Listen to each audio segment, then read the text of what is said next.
Hello, people. Welcome to episode 9 of Uncommon Conversations, or the Uncommon Conversations podcast. My name is Jordan Farmer, and today we will be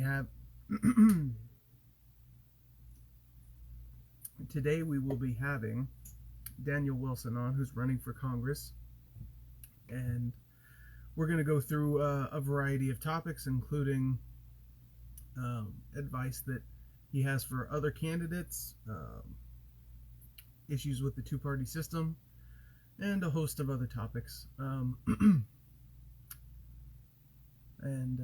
hope you guys find today entertaining, educational, and informative, awe-inspiring, motivational. I hope it changes your life. Yeah, we're going to be going over a host of topics. Daniel is here, and we will be going live soon. Hello, Daniel. Comments are going off.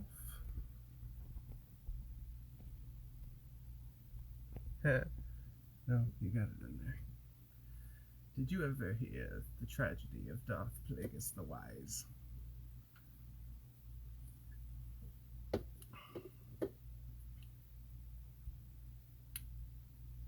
So Daniel, you'll have to put in a request to join. There should be some sort of like a camera button with a plus sign or something. In the little comments thread here, normally there's an option to request to join on the phone, and I don't know where that would be on the laptop, but yeah.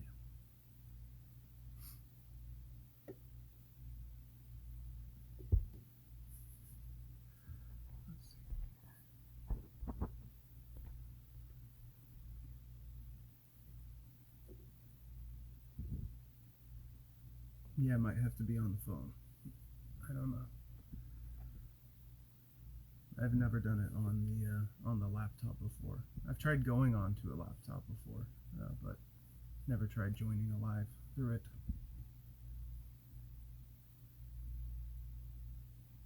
There we go.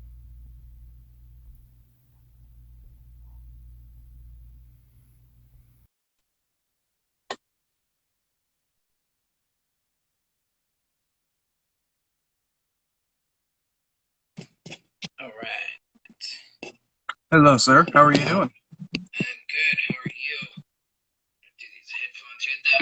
There wasn't a way for me to request on the laptop, so I can watch on the laptop, but it wouldn't let me join. So Yeah. phone it is. Yeah, that is how it goes. It's all good though. I can hear you fine. You went blurry there for a second, but I'm sure you'll come back in.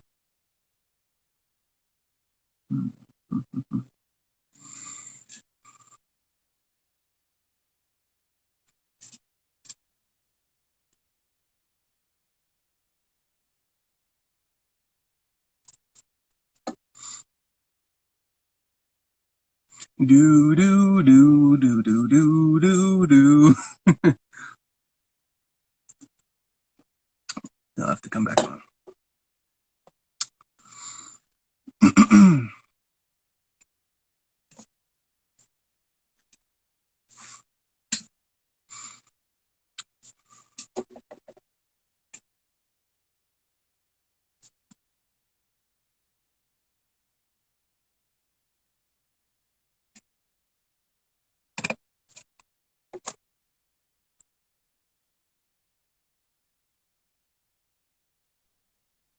There we go.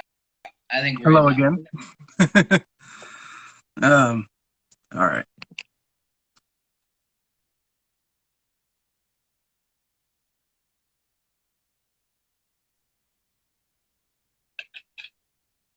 Okay. Can you hear me? All right. Yeah, it was just the video cut out for a second there. Okay. Yeah, I can hear you fine. See ya. All right, cool. So, welcome everyone. This is episode 9 of Uncommon Conversations once again. And my guest today is Daniel Wilson, who is running for Congress, hoping to change the world, as am I. And so, would you like to introduce yourself to us, please? Absolutely. So, hi everybody. My name is Daniel Wilson. I am 37 years old. I am a veteran of the U.S. Navy. I am also transgender and have been of the working class since I was 14 years old. Um, got involved in politics really in 2016 was the first time I ever voted. I was one of those disaffected voters who believed that my voice, my story, and our lives didn't matter. The politicians were going to politician no matter what.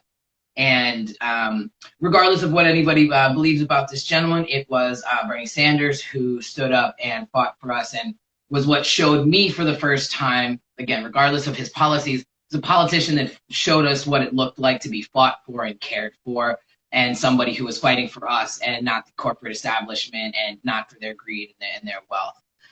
So that really sparked my interest. I started volunteering at the polls. I ended up working at my county elections office and actually ran all of our, was responsible for running our logistics for the elections for the 2020 to the pandemic. We put on 3 elections during the pandemic last year. And so that was an amazing experience. And then during that, watching what we were going through to put on the elections and then everything that basically the complete abdication of responsibility of our government to protect and provide for its people.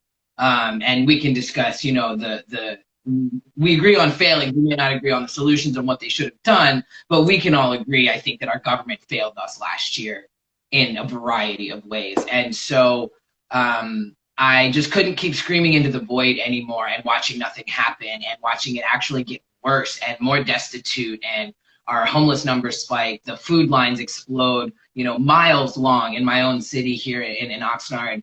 And I just couldn't take it anymore. So I filed to run for office in December, and it's been a crazy ride thus far, I will tell you that. So, and here I am. Well, we're happy to have you here, and that's a cool story. I actually voted for Bernie Sanders myself in the 2016 primaries. And I took a left where many, or I guess I took a right where many took a left after he dropped out. Because I grew up on the right, went libertarian for a bit, mainly because they were more consistent on the freedom front than any of the other 2 parties. And so I like that. Since then, I've kind of come to more of a moderate position where I think government has some good roles to play. There's just like, best practices from the free market that you got to integrate into whatever you're trying to do on the government side if you want it to work. Like the world works the way it does, and you can't just say capitalism bad, commodities are whatever we want them to be, and just try to make it happen. It's, there's a real world in which all these goals, if you want them to be accomplished, have to be accomplished according to the, the system that we actually have within the bounds of what the system can actually produce. So, he spent 6 months explaining to me how Hillary Clinton was completely sold out to banks, taking the $250,000 loan, speech fees, and stuff like that. And so for 6 months, I was like, okay, yeah, corrupt, terrible, gotcha. And then it was like, now vote for her. And I was like, okay, I can't jump. I can't just like, whoop, all right, we're done. And I understand from Bernie Sanders' position that the idea of a brash, arrogant, asshole, millionaire, whatever, rich dude, 1%er, that the idea of like voting for him might be too much for Bernie Sanders to get behind. I understand that. But to me, he was a gamble on potentially something different, potentially someone that was of an independent mind versus the shit sandwich you knew you were going to get from the establishment, and Hillary Clinton being like the ultimate avatar of like her main thing was experience in the system, not accomplishments in the system, experience in the system. And so it's like that literally, that just, you're just telling me we're gonna expect the same old shit. And so it's like, if you think the system's great, then I guess you could get down with it. But at that point, I was at least educated enough to know that you're not voting for your best interest if you're voting for the establishment. And the Republicans earned a certain amount of credibility in my eyes by letting the outsider in, when the Democrat Party didn't. The Democrat Party took many steps behind the scenes and kind of in our face to cut Bernie Sanders out. And that just certain things like that I just couldn't swallow. Maybe other people that were more cynical on politics or just had kind of gotten more comfortable with the corruption in some sense wouldn't have been as like have the bitter taste in their mouth. But for me, I was an outsider from the jump, so I didn't take that into account. I'm not like, yeah, the Republicans are a little dirty and the Democrats are a little dirty, so who cares? I'm like, well, there's libertarians over here who haven't gotten a shot yet, and do we need to have corrupt politicians? That doesn't seem very great to me. So, Right. So I ended up going a different route as a Bernie Sanders supporter at that stage, and ended up voting Libertarian. But had it not been for the Electoral College, I would have voted for Trump over Clinton. And I actually said that back then. Just again, as a lesser of two evils thing, I said that back then. It was a lesser of two evils election. Which person scared you more, Trump or Clinton? That's who you voted against. Right. And that was kind of where we were at. We went. I didn't come across anyone that was like, I'm with her, or Trump is, the best, other than like 3 people at the rallies or whatever. But even those people are like, I kind of like that he's an asshole. They're not like denying it. They're just like, it's a feature, not a bug. Yeah. No, absolutely. And I think you just didn't, I mean, you hit on a slew of great points, but the last one that you hit on is the difference. The last 2 elections have not been a vote for anything. They've been against something, right? It's not, I'm showing up because I believe in this person so much that I want to make sure they get into office. It's damage mitigation. It's who's going to screw up my life the least, who's going to negatively impact our country and our people the least. And it's what can you stomach? What can you gamble? What can you sleep with at night? And I don't know. I just hope we get back to where we're voting for people that we believe in and want to see in office, and stop having to choose the shit sandwich. Yeah. Part of the issue is that we have people who don't understand how much of our political differences or perceived political differences or personality differences. Some people are born more sensitive than others, and some people are born more disagreeable and kind of intentionally go against other people, like to dominate or enforce their will on people, even if it's not from a malicious place. It's just their personality. And so on one hand, from my side, not that I'm agreeable, but I'm more in the camp of the disagreeable people in terms of who I'm sort of around, or who I try to, or just who I seem to surround myself with, it for whatever reason. But out on the disagreeable side, on the rougher side of people, like, we do need to have toughness in our society, but you can't just like go after people for the fun of it. That's not going to help solve any kind of an issue. And you need to recognize some people, and I am slowly realizing some people are born more sensitive than you would even think if you're not that sensitive naturally. And so things that might, to use the word trigger somebody, won't trigger you. And so it seems foolish, but it's much more of a function of just how they were born and their natural disposition than it is like they chose to be more sensitive or less sensitive, or it's kind of like a hyper compassion to an inhumane sort of spectrum. Not inhumane in a bad way, but just cold and calculating and able to remove themselves from the emotions versus like fueled by it. So Absolutely. And again, another wonderful point is the spectrum. I think that is a huge thing that a lot of people are missing, is it's this or that. It's one or this. And all of us fall on a spectrum in a variety of things, on politics, on religion, on nature, on our spirituality, our sexuality, our gender, everything. There's a spectrum. And I'm so glad that you're talking about the emotional effects and impacts, because especially in my time in the military, there were some people that could really handle going through some shit. And even with our training, there were some people that they could really handle like this super tough thing, but then they'd like stub their toe and be crying for 4 days. Really. So there, even within toughness, and both emotional, physical, your tolerances for pain, not a masculine toughness, but what we can handle, what we can tolerate, both physically, mentally, and emotionally. There's human toughness, and there's maybe a more feminine or stereotypically masculine expression of that. Some Correct. Of which is universal, cross-cultural, some of which isn't. But It's about toughness. Like all of these fundamental moral values or values of a good human being are universal. They're not necessarily male or female. Like compassion isn't just an exclusively female thing. You know, aggression isn't an exclusively male thing. There's plenty of aggressive and dominating in a bad way women. So Right. like it's none of these things, the good or the bad, the toxic or the benevolent or whatever you want to call it, is exclusive to any of these things, any of these categories. Right. And I think that's another thing that our generation and the youth is challenging is, and this is also, something with my military and my veteran experiences, is that we're very much trained and I don't like using the word program, but we're very much conditioned. That's a better word. We're very much conditioned to not seek help when there's something wrong. Figure Yeah. it out, get it done, whatever it is.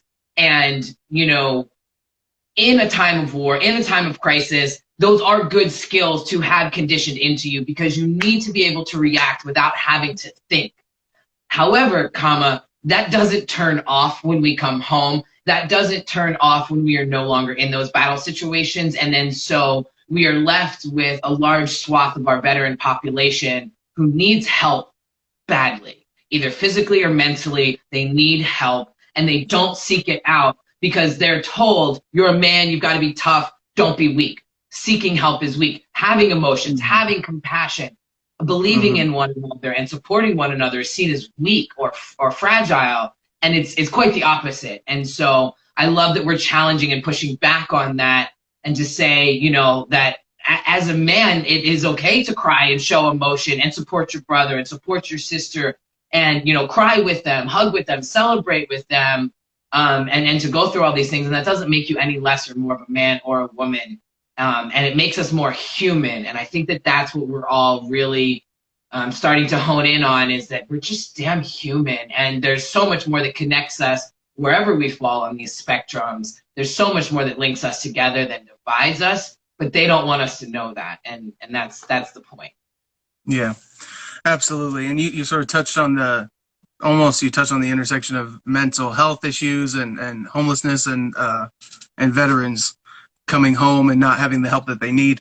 The movie Joker did a great job of sort of illustrating like that there's pain and consequence to neglect of the people that need help in society. And there's a variety of statistics that support the obvious point that some people are going to need help for no fault of their own. I use the stereotype of the schizophrenic crack baby. Like some people are born into a situation where they're going to need a village or a collective sort of embrace to a certain degree in order to lift off. And you need to be able to, and like, again, this has nothing to do with policy. This is a human thing. You have to be able to, in a healthy way, rely on good people around you that have good intentions. And no one's perfect, but if they're there to help you, you should be able to have those trustworthy people around you. And we should all seek to be that kind of a person for the people around us too. Absolutely. Absolutely. And another thing that you've touched on greatly is that there's a lot of talk of things being handouts or being welfare or being this and that. And what child, and that's one of my favorite examples as well. What child born into poverty, what child born with a birth defect, what child born into these situations that they have no control over, they had nothing to do with it. They're going to need something extra or something more or something different than what our society has set up to provide thus far or allow them to gain access to. And we need to shift our thinking in that this is not a welfare. This is not a handout. We are not charitably supporting this person. It's a collective human good that we all come together and say that this child was born into a situation it did not deserve and it does not understand and it cannot get through without our help. And that's where we as a society are supposed to come together. Like you're saying, it takes a village, it takes a group, it takes a community and a neighborhood. I'm so glad that we're heading towards that, to where it's more, what can I do for my neighbor? How can I help uplift each other? Then how am I going to get mine? Yeah. And I don't, I definitely try to reject the rejection of me getting mine. Cause, like we need to have a system where it works for everyone. And Yes. once you have that, once you have the hypothetical level playing field, you go get yours. Like there's nothing wrong with ambition, with being wealthy or successful. It's more so that people have been asleep at the wheel a little bit in terms of the voters, and we haven't demanded, we haven't understood how our system doesn't work for us, and we haven't demanded the proper things. And also on the sort of welfare front more broadly, it's very difficult to differentiate a type of a system versus like that whole category of systems. And what I mean by that is like our welfare system is a redistributive system, meaning some money is taken from one person and given to another. And so you could choose to categorize it that way, but it's also a system with perverse incentives. And that's a separate point to say we give you more resources and funding and help when you're in a bad position. And as you try to help yourself out of that position, we then take that help and those resources away from you faster than you gain them, and thus create this poverty trap. One of the many mechanisms of the poverty trap that, like, if your kids get health care and get dental care and get a decent housing and get fed, as opposed to you struggling, them not getting health care, them not getting dental care or whatever, once you get that job, should you get that job? Is it even the moral thing to do to get that job at that stage if you're taking healthcare away from a kid that might need it? Like there's real consequences. And so I really try to separate out the idea of a redistributive system with the perverse incentives, because if you had a system that doesn't push people down, but a system that lifts people up or has positive incentives, then you're talking about the power of the collective working for individual independence and sovereignty, as opposed to right now it's to create a perpetual state of dependence and a perpetual underclass of poor workers that will take whatever job they can. Absolutely, and several good points you made, and thank you for clarifying. And because you're correct, there's nothing wrong with being successful. There's nothing wrong with gaining wealth and providing for your family and doing those things. So I should start, and thank you for that. So it's not about you shouldn't be able to get yours. It's about and again, perverse incentives, not having it be a system in which you can only exploit or hurt others to get yours. Yeah. So that is my problem. And so again, and so thank you. So I'll start expanding on that a little bit more than just saying, I don't want people to just be worried about getting theirs. We should all be able to get ours, and it takes care of everybody, instead of I have to hurt my neighbor to get mine. And those are other, again, those are perverse incentives built into the system, to that, you've got to be looking over your shoulder. Your neighbor's coming for your stuff. And again, it's an implanted distrust, so that, we feel like we have to work against each other when we don't. And also, you're absolutely right. The welfare system does have perverse incentives, as well as our disability system. People on state disability, they cannot get married, they cannot have a savings account, or they lose their benefits. And it's like these people can never fulfill their dream of, having a family, or just putting a little bit of money away so they can buy a nicer car or buy a present or go on a vacation. Being disabled and being on some sort of state assistance doesn't mean you should never go on vacation. Doesn't mean that you shouldn't be able to buy good food. Because that's another problem, is what some of the systems cover for a long time. It's getting better. They're covering healthier foods, and including GMO and organic and not processed and toxic food. Because before SNAP, WIC, and welfare, some of those programs for the food stamps, when it specified the foods, it wasn't always good foods. And so then again, they used to give them the food itself, and it was often just the cheapest crap they could get. Right, exactly. And then they finally shifted to, okay, we'll give them money, and that's been a whole process of figuring that out, and that's just a government bureaucracy. And on that point, real quick, there are the right especially likes to create barriers between certain types of government spending, whether it be on the military, or whether it be for courts, or it be for welfare, or it be for whatever it may be. And to me, if you're spending, whether it's on goods that you're giving someone, so food, services, meaning like you'll pay for someone to cook meals for someone or something at a community uh, whatever, food bank, food drive, whatever, or it's just resources themselves, i.e., money. You're giving them value and you're spending money on the public dollar no matter what. So creating a distinction between all those categories to me is a little bit bunk. Now, what they're going for is a limit on government spending. They want that principle of like, how do you say, like once the voter can vote themselves money, we have an issue with us voting ourselves into inflation and just unlimited money. And why not $1 million a year for disability, you know?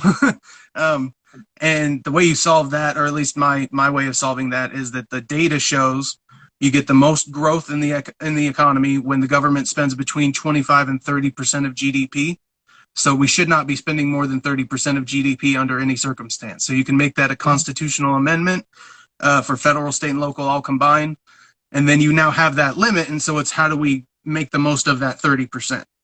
Because whether you care about government revenue or growth in the economy, they meet and converge at that particular point in terms of policy, where long term you get the most revenue and you get the most growth. So absolutely. Yeah. And I completely agree with you. I am not for big government. I do not want our government to be doing and running and paying for everything. I agree with you that there needs to be limits, there needs to be restrictions and controls on things. And the problem is, from this one slice of pie, this 30%, 20 of it, say, goes to the military. And then we've got, not exactly, but right. So we need to reassess the percentages of that 30% and where it's going. And I think you're absolutely right.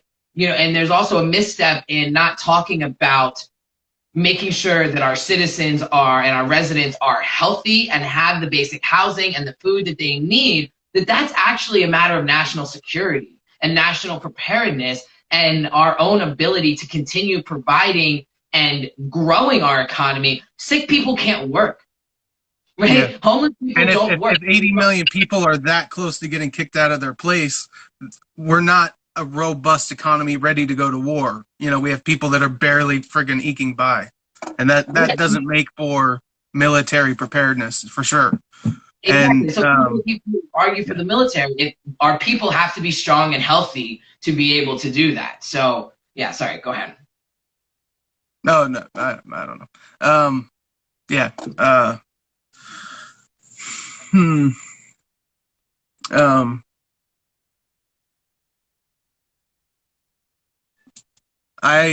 So I have a unique, because of the limited spending that we can do within that sort of framework, finding that limit.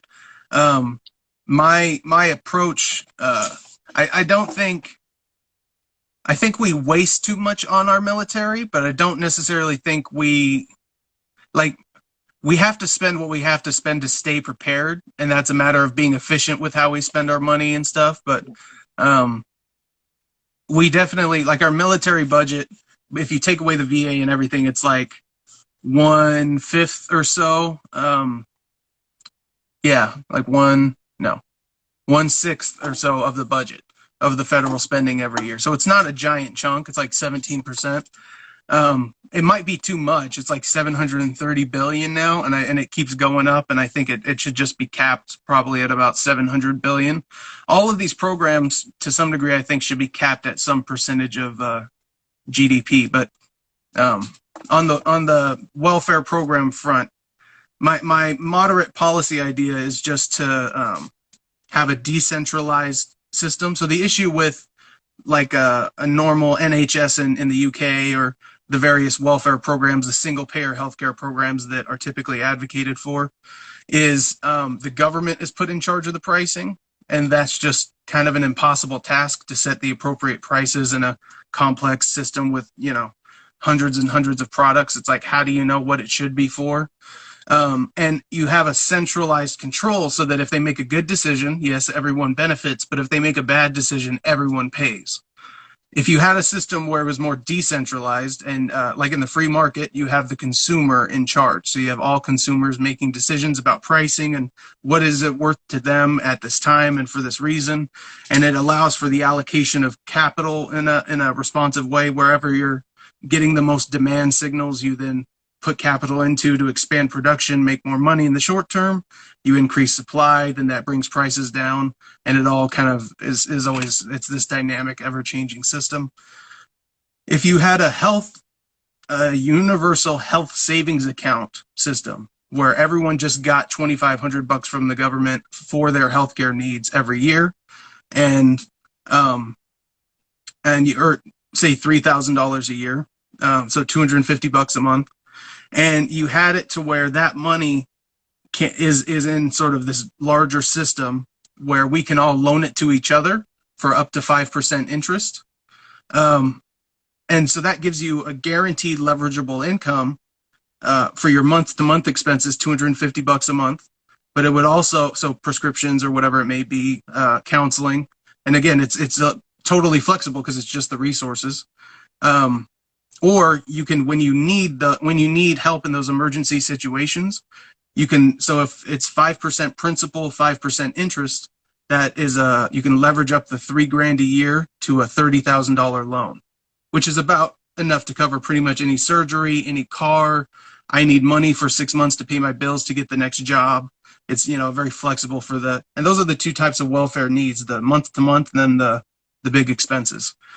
If you had some sort of a system that operated that way, I think that would be most effective. And then people can still give that money to their friends or to their family or help support people. Like, it's free money from the government. You're probably going to be more inclined to give it away than you would your own money. But something like that, it's very, very technical, but it captures the mechanisms and the positives of the free market system with solving the main issue that welfare solves, which is a lack of resources. Like, why do you need welfare in any case? It's because you don't have the money to buy it yourself. And a lot of the typical programs say, we're going to tell you how to spend your money. We're going to give you money only if you meet these conditions. But if they just give you the money to figure it out for yourself, you're alleviating the problem directly, and you're leaving all of the other incentives of the real world sort of at play, because you're still like, now I have the $3,000 for this year. What do I do? I still have to go work, still have to go, get a degree or do what I can to move my life forward. And then on issues like free housing, I think it's a little bit more tricky, but I'm not totally closed to it. It's just like in Oklahoma or Texas, where you have a true free market for housing, it's cheap. It's cheap.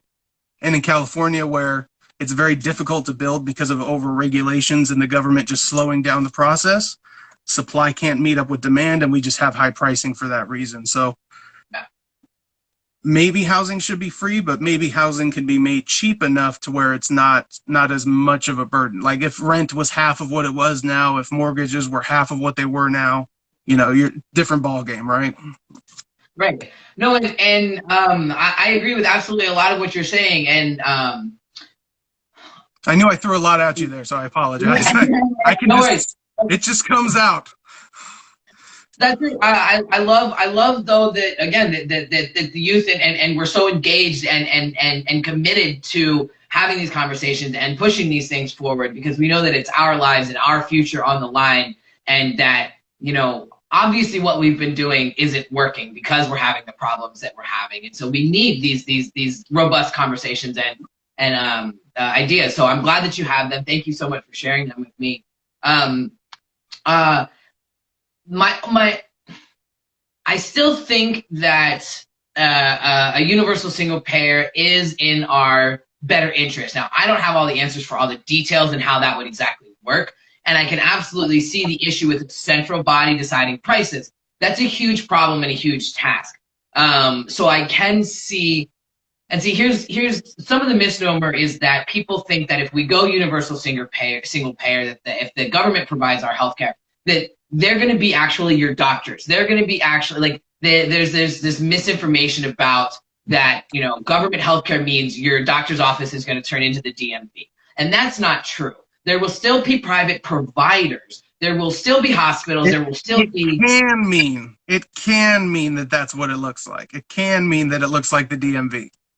Sure, but that's not what the current model laid out is. there is in some realm of possibility that could be somebody's idea. But the current legislation as it stands and what the cry for universal single payer So what I mean, isn't. so I've looked into this a little bit, and Australia has um, uh, a stipend and sort of incentives model where they pay companies a certain amount of money just as profit to do what they want. And Germany has, I honestly don't even understand Germany's system very much at this point. The UK has a pretty much centralized authority, the National Health Service, like it's all pretty much pyramid, structure, top down. And then Canada basically has like a invoice me system where it's like mostly private providers, but the government just pays. And so that means that you just have lines for a lot of stuff, and a lot of people that have money will leave Canada for maybe more unique or because the thing is like if you have something that only affects 0.0001% of the population, it's going to be more expensive to fund the R&D and everything to handle that. So if you don't have the government handling it and it's just within the free market context, it's going to be really expensive because it's like 10 customers that you're trying to run a business model off of, so the government funding can help in those ways by creating solutions, funding colleges. And here's the thing, everything that the government funds and creates, so like military funding that creates certain products or whatever, those patents shouldn't be able to be taken by corporations. I don't understand how the hell that is possible. Yeah. I don't know who was just like, this makes sense now. Let me just add this to the legislation, and they can just buy government people taxpayer funded ideas because can then be completely corporatized is the best word for it. It's crazy. Absolutely, and that's what just happened with the vaccines, right? Like, why? The mRNA vaccines. Yep. Right, we funded that. Our dollars funded that. We subsidized all of that stuff the government did, and then it's the corporations making all of the money off of that, the ones that actually produced it, but we're the ones that funded the whole process and everything. And then now they're using that as, oh, well, that's why we're not going to help the rest of the world. Like, are you kidding me? There's a way to still, even in a capitalist mindset, there's a way to help those people and still make money. So to just completely not is just heartless and inhumane. You're talking about them shutting down foreign production of the vaccines, right? They limited the production. Right. Is that what you're referencing? That and refusing to share because they said we had the patent on it, so nobody else can make it. Right, exactly. That's what I mean. So these companies shouldn't have control over that. Our government was the ones that proposed it and supported it the whole way. If our government decides to share it with other countries, and however they want to do it, then that's fine. But a private corporation shouldn't be able to make that decision for something like that, especially something that impacts global health and readiness and survivability. But I do want to go back. So the reason I say that government-funded healthcare wouldn't be like the DMV is because our healthcare isn't like that now. We have plenty of doctors, and we actually have a shortage of doctors, but the reason I say that is because you would go to just your normal doctor. And so the whole thing about lines in Canada, that is for usually what we refer to here as elective surgeries, things that aren't life-threatening, things that you don't need right now. I have several Canadian friends who have lived through the system their entire life, and they've never waited in line for anything that was routine. They need a checkup, they need a filling, they need this, they need that. Well, dental care, they actually don't have fully covered there. There's still issues with that. But they don't wait in line for their day-to-day things. You've got a cold, you've got a migraine, you trip and break your ankle, those kinds of things, there's no problem. You're in and out, you show your card, you get everything covered. If you need medicine, if you need a brace, if you need prosthetics, all of that stuff is covered. The lines go into when then you have surgeries and you have more deeper things that are a bigger process. But we have those wait times here too. I've waited months and years for treatment for things in our system. So we already have those lines, we already have those waits. And so part of the issue is we don't have a government funny enough, Milton Friedman, who's like a right-wing legend economist, and who's like one of the mentors sort of Thomas Sowell. I mean, Thomas Sowell kind of did his own thing, but he talked about the fact that our healthcare system is neither a free market system nor a single payer system, and there we are being robbed of the benefits of both. Yes. Like the Yes. system is basically you just have the insurance companies and big pharma up the butts of politicians and the powers that be to basically separate the system out and make it as complex as possible so that they can rake in the money. So like you literally you pay a subscription service basically with your insurance, and you still pay when you actually sometimes you still pay when you actually go get the stuff, but you show up, there's no prices, there's no shopping, you just show up, you get whatever goods and services they want, they charge whatever they want, and everything's kind of handled in the background by corporations that are probably owned by the same people. So like we don't have a function, we don't have either system right now, so it's not like we're seeing like the downsides of both, of government intervention, but not in the ways they can actually do it well. And so like I would say that like from our current system, we'd probably be better off with single payer, because then you can ensure, even if it takes you a while to get what you need, you're ensuring that everyone has the option to get what they need.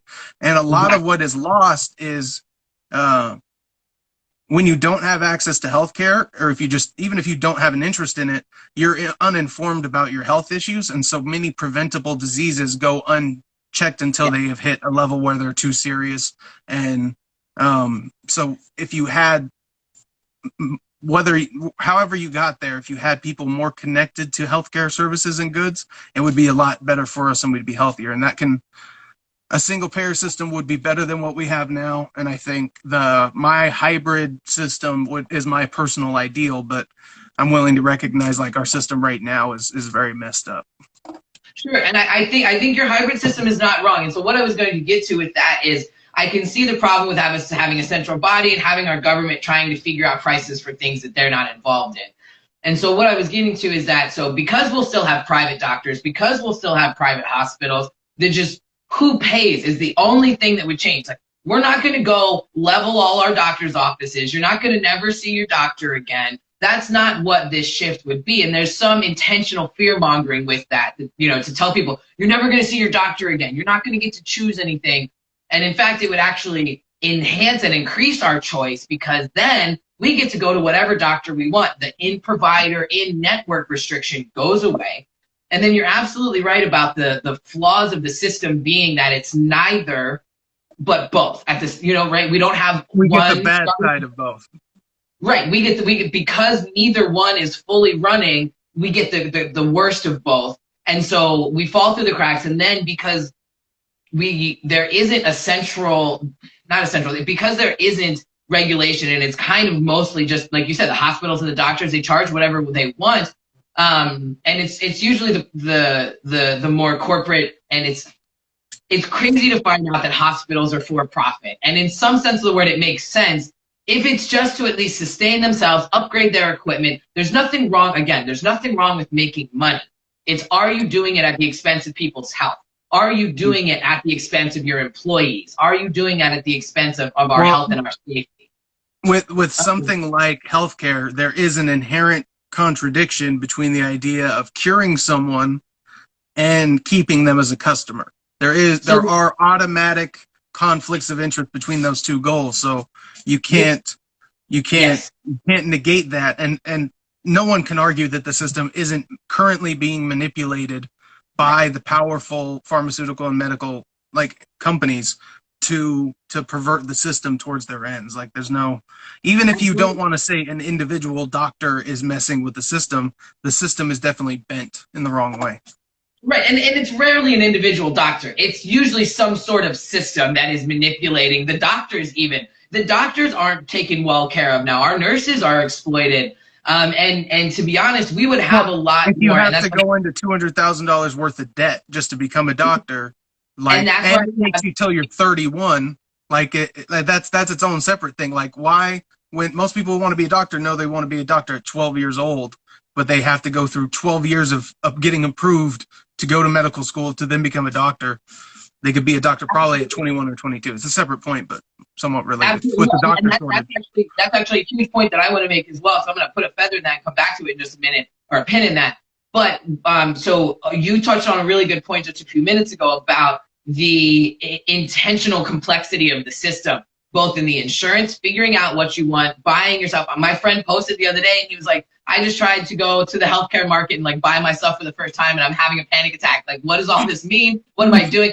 And so there's that side of it that's intentionally complex. And then there's the processing on the back end, the billing, the administrative, the overhead costs, where billions of dollars a year are wasted because a hospital or a doctor has to hire an entire staff to have all this complex coding and billing. And so that is one huge way that is not talked about enough, where our cost for healthcare would go down so that the same amount of resources would provide more services, because it's not being wasted on 10 people to code. You need one, maybe two people to do that. And so then there's the concern brought up, oh, well, then those people are going to lose their jobs. No, they're not, because then more offices are going to be able to open up because they're going to require less staff to get in business themselves. Then also we've seen a huge decrease in the amount of private, personal, independent doctor practices. There's still a lot of private practices, but they now have to co-op and they have to have 4, 5, 6 doctors deep,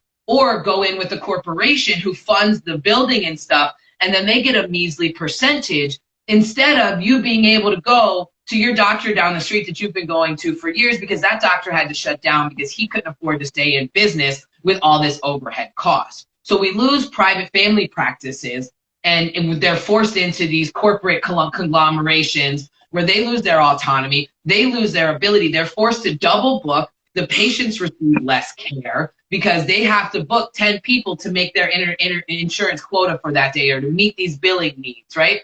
And so everywhere the patients lose in this hybrid system because it's flawed. I do think we still need a hybrid system, because you're right. I think that we need some sort of overview board that is made up of doctors, nurses, the medical engineers who make the products to figure out the pricing. I think you bring up a really good point with that. And so even if we're fortunate enough to move into single payer so that we can start solving some of these issues and figure out a good hybrid system, I think that that is actually a really great idea, because I think all government is not a good idea. There needs to be private, there needs to be personal, there needs to be some kind of worker cooperation to set what the prices are, what we need, and what the standards should be, because a completely detached government has no idea what these services and resources should cost. So that's a really great point. And then if we could just touch on, go back to that medical debt thing. That is why we have medical deserts in this country. That is why another reason why, again, doctors aren't going into private practice. They have to go to big hospitals. They have to go to places that are going to pay them enough money that they can feed their families and pay off their insane amount of medical debt. And that's also why they can't set up shop in rural communities. We have places in this country where there is not a doctor for miles. There is not a hospital for miles. And then your ambulance then costs 10 times as much because it had to take you 50 miles to the nearest hospital. You now had to be medevaced in a helicopter because there's no local doctor that can treat you. And that's why your condition is that bad, because you couldn't go see a doctor. And so these preventable things. And so school debt is exacerbating our health conditions and our medical readiness in this country, because doctors cannot afford to be a doctor without going to these high price, living in these big cities. They have to become debt slaves, and that's I think the right term is debt slave. Because just think about just anyone who wants to imagine cost of living's 20 grand a year where you live, and you make 40 grand a year. You spend 40 grand a year on what makes your life, what you like in your life, and then you go into $200,000 worth of medical debt and or worth of school debt or whatever, and you pay 10% interest every year on that. This is kind of high for interest, but this is often, some people actually end up paying kind of in this range. That takes that full 20 grand of extra like living that you had gone every year in interest, and then hopefully you can eke out a little bit more productivity to pay off the principal over time. And we're giving it to people at 18, 19, 20 years old, right when they're getting off. When they have, in our economy, you don't make your most money till you're in your mid 40s. So right. on average. I think it's even getting higher, up to like early 50s. Yep, early 50s now. So that's just stupid. Now, for me, on the solution front to that, my working class heebie-jeebie spider senses go off when I'm like, the college educated gets a welfare program, which is kind of what that would be if it was just student loan forgiveness. And that triggers me in that way. I'm like, so the working class is paying for the college educated's debt. If we had a system where it was just stimulus to everybody in equal measure, we're good. That's a great way to solve people's debt across the board. It doesn't treat any citizen differently than any other citizen. But when you just have, and that's what that kind of gets to the broader points about what I think creates issues with welfare systems, is when the government treats people differently based off of behavior or identity. This category gets this stuff. The people that act this way get this stuff. The rest of you guys are just figure it out. And I think that instead of a system where the help is always there and then it's up to you to better your life, like you get this base level of the actual safety net, an actual base layer of you won't drop below this level, but it's still up to you to get, to go across the thing. Yes, absolutely. Now, again, several good points you made there. So I think that, and so one of my ideas and one of the ways that I look to combat that is, so I noticed when I was going through school, when I got out of the military, and I was very fortunate to get the GI Bill because I grew up poor. I didn't even take my SATs because I knew there was no chance in hell I was going to college. We couldn't afford it. Get your ass to work. I've never taken an SAT myself, so I understand. So I was fortunate enough that through my military service, I gained, the ability to use my GI Bill. And so that's what I used to get my education. So I'm very fortunate that I still had to take out a little bit of debt to take care of some things, some school debt to finish some stuff. But that's a great point to the issue of student debt to a degree, and to free tuition is like, people have had to earn it by joining the military, and I think that it would be wrong for everyone to get the exact same privileges as someone who has actually owned up and gotten into the military. The only way to solve that is we all have to go into the military, which I'm kind of I haven't been in the military, and I'm kind of in favor of that. I think I'd be better off if I had gotten my ass fucking forced in, got my 2 years, gotten disciplined, gotten fit, and then just gone about my life, even if I didn't want that long term. But then you have wars where people are dying in useless, endless wars. And that was kind of in the back of my mind. I grew up, I was a late adolescent in the George Bush years. So that was my concept of our commander-in-chief and what our military was doing. And so, and I know me, and I know this is me beefing myself up on the positive side. I'm not a bow down to authority for no good reason kind of a person. And if anyone has any kind of a power trip around me, even if I'm risking my job, I'm like, I have to say something. I have to push back because you're such a prick. Like, screw you. I hate people that do that. So I probably would have been better off ultimately if I had gone into the military, but I had some reasons that I can't say were completely bullshit, for why I didn't. Sure. And so, so to all of that, and thank you for your service, by the way. I'm ashamed I did not say that earlier. No worries. You giving me this platform is more than thank you enough. So no, absolutely no worries. With what was the first point you made?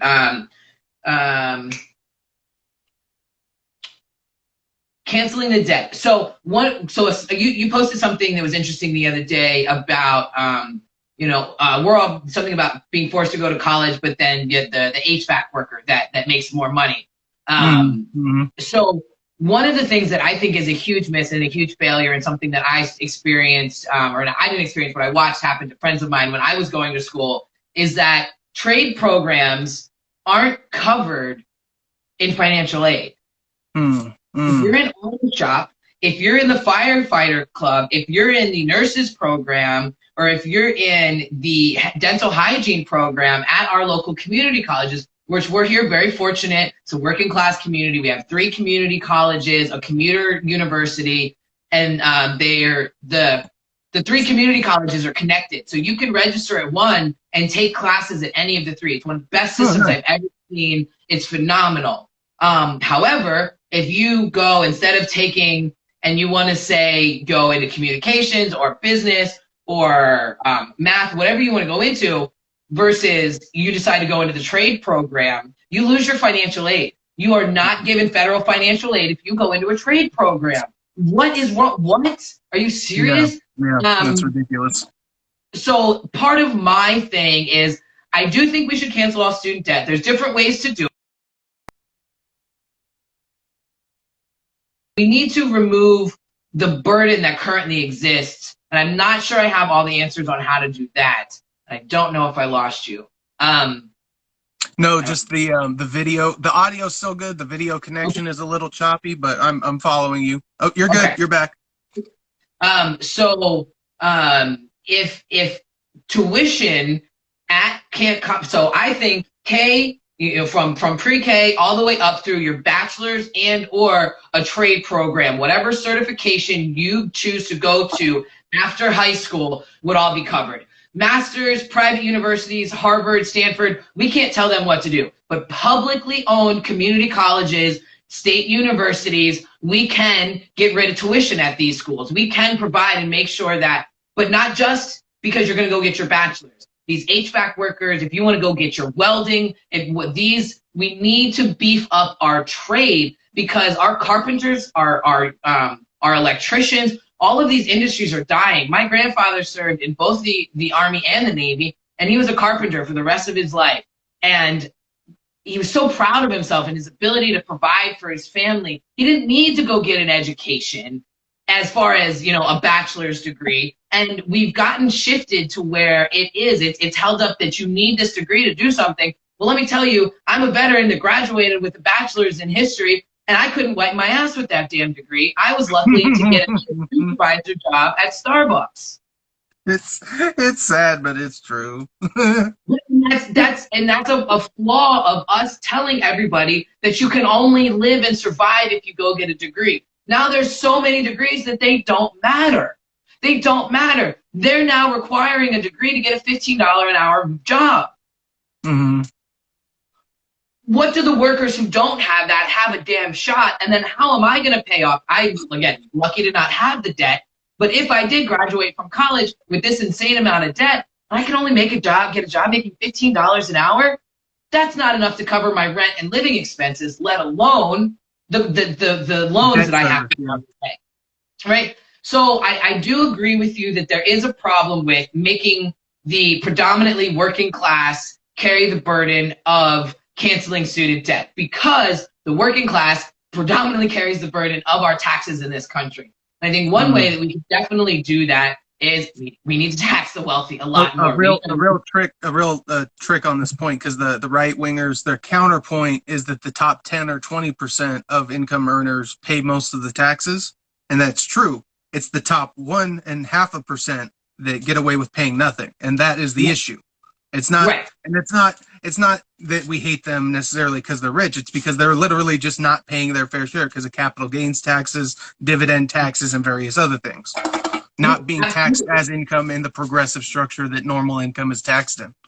Absolutely. And when I say we need a progressive tax rate, people are, we do have a progressive tax rate, not an equitable one.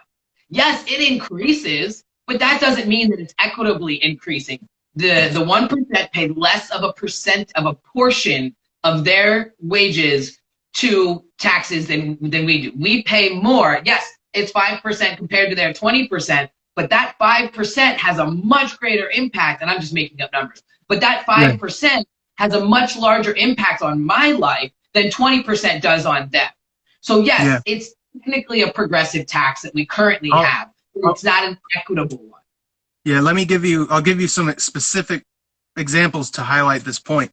Sure. We pay a payroll tax, which is a 7.65% tax on the income of the worker, and a 7.65% tax on the income of the worker that the business pays. So it's small businesses and people paying a flat / kind of regressive tax. And so that is built in, and we're always having those are payroll taxes. So for Social Security and I think disability and some other things. Right. I've got 30 seconds remaining, so we'll drop off and hop back on if you're down. Sure. Okay. All right.